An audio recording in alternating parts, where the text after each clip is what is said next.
Sumainyo ang Panginoon, at sumayo rin. ang pagpapahayag ng mabuting balita ng Panginoon ayon kay San Lucas. Papuri sa iyo, Panginoon.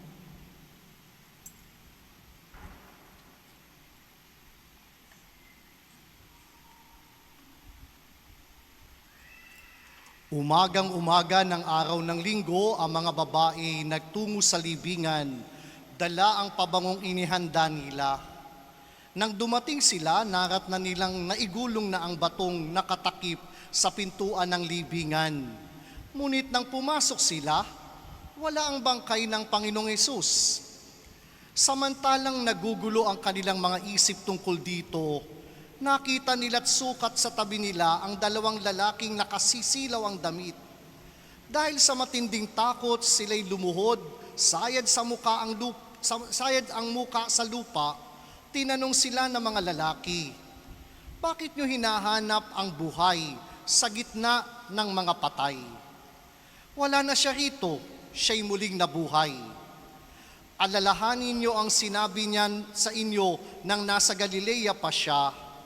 Ang anak ng tao ay kailangang maipagkalulo sa mga makasalanan at maipako sa krus at sa ikatlong araw muling mabuhay." At naalala ng mga babae ang sinabi niya. Pagbalik mula sa libingan, isinalaysay nila ang lahat ng ito sa 11 at sa iba pang kasama nila. Ang mga babaeng ito'y sina Maria Magdalena, Juana at si Mariang ina ni Santiago. Sila at ang iba pang mga babaeng kasama nila ang nagbalita nito sa mga apostol. Ngunit inakala ng mga apostol na kahibangan lamang ang kanilang sinasabi, kaya hindi nila pinaniwalaan ang mga babae. Gayon may tumindig si Pedro at patakbong nagpunta sa libingan. Yumuko siya at pagtingin sa loob, ay wala siyang nakita kundi mga kayong lino, kaya't umuwi siyang nagtataka sa nangyari. Ang mabuting balita ng Panginoon. Pinupuri ka namin, Panginoong Hesukristo. Si Jesus ay muling nabuhay, Aleluya! Pasalubungan natin ang palakpakan ng ating Panginoon.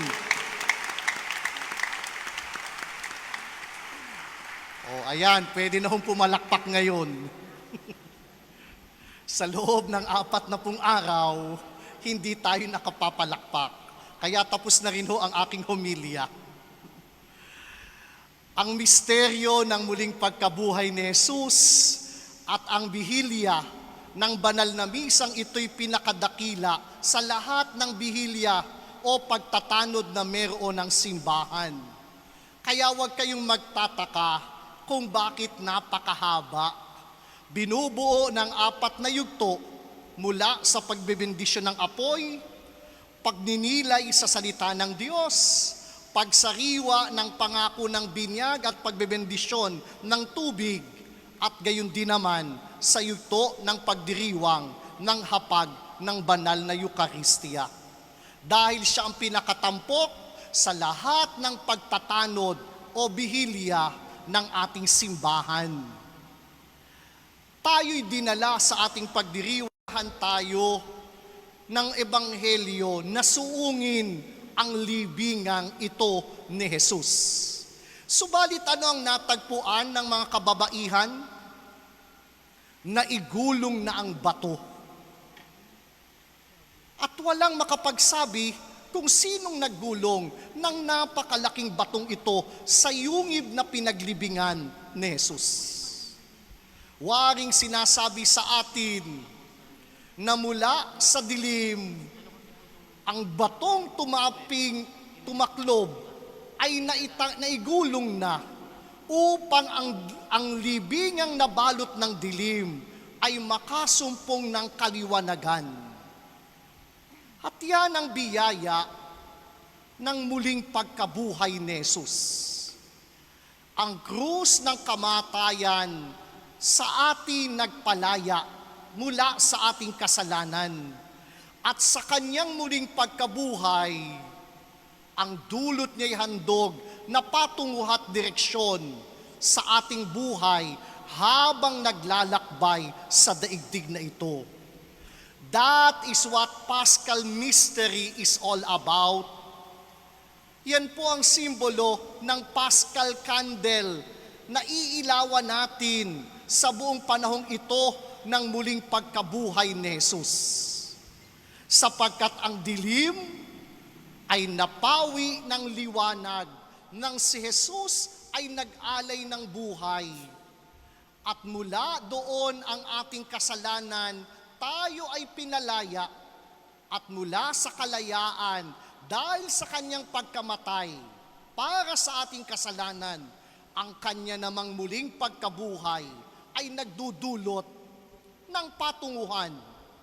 Walang iba kundi ang buhay na walang hanggan. At yun ang dakilang misteryo ng ating Paschal Mystery. At ito ang ating pinanghahawakan sa ating buhay, pananampalataya. Pinalaya na ako ng Diyos at ipinamuka sa akin ang biyaya ng muling pagkabuhay, higit sa buhay na tinataglay ko sa kasalukuyan. Kaya nga ba, sa aklat ni San Pablo mula sa kanyang liham para sa mga taga-Roma, ano ang kanyang sinambit? Tayo'y nalibing kasama ni Jesus. Tayo'y namatay kasama ni Jesus upang sa kamatayang yaan, tayo ay mahandugan niya ng muling pagkabuhay. At yun ang biyaya ng binyag na ating sasariwain sa banal na pagdiriwang na ito.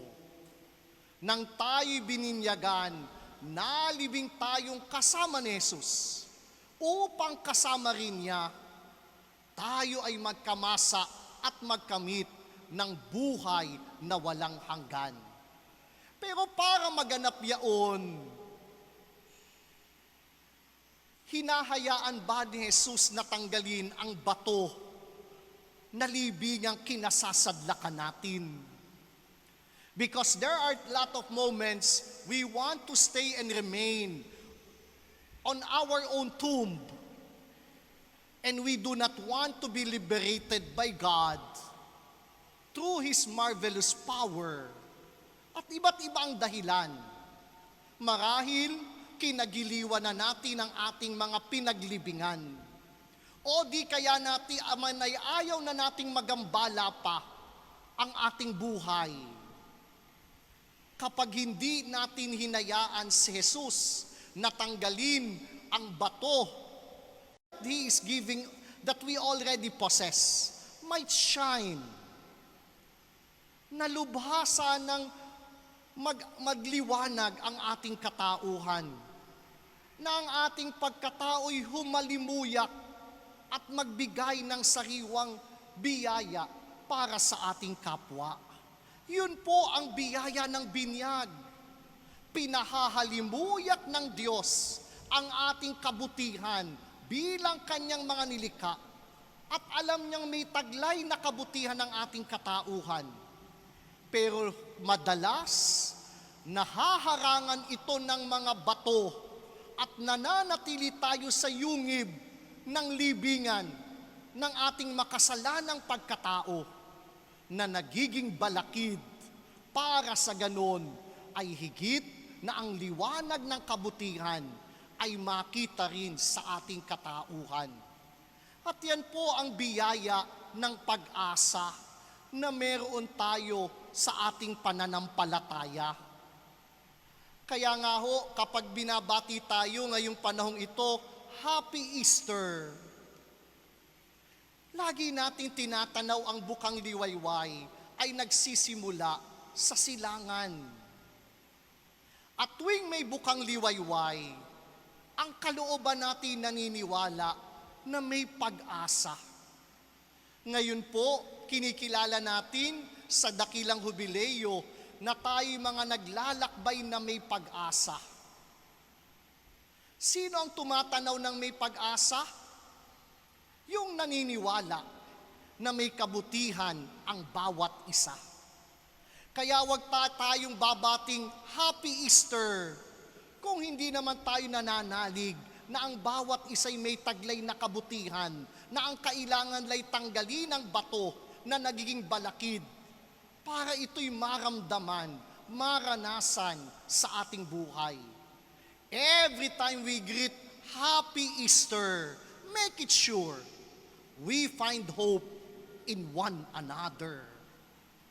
Kaya kung wala ang ganung uri ng pag-asa at punong-puno ka ng mga paunang panghatol, kung punong-puno ka ng mga panghuhusga, huwag ka nang bumati ng Happy Easter. Because every time we look at the east, may bukang liwayway. At tuwing may bukang liwayway, alam natin, may pag-asa ang bawat isa. At yun ang biyaya ng dakilang hubileyo sa ating simbahan. Pakisabi mo sa katabi mo, may pag-asa ka pa. O, ayan, di ko alam kung anong pag-asa yan. Pero kapag binabanggit natin yaon, napapangiti tayo.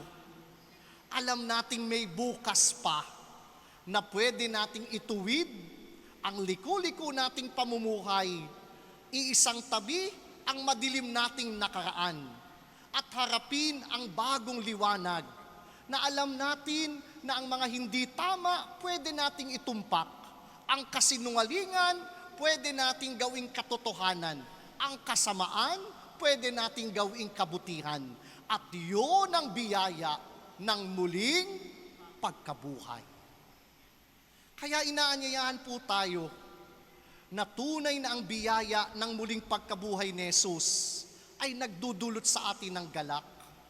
Pinalalaya niya tayo sa ating kasalanan at pinasisilay niya sa atin ang muling pagkabuhay na lubos nating inaasam na simula rito, pagsusumikapan nating lumaya sa mga mali at di tama nating ugalit asal at tahakin sa bawat hakbang ang landas ng muling pagkabuhay. Ngayon po, masasaksihan natin ang pagbebendisyon ng mga tubig at isusunod natin pagsasariwa ng ating mga pangako noong tayo'y bininyagan. Ito'y panibagong simula. Hari nawa, seryosohin natin ito, pangatawanan natin ito, at nang may pananagutan, upang higit na bumusilak ang kaliwanagan ng muling pagkabuhay ni Jesucristo para sa ating pagkatao.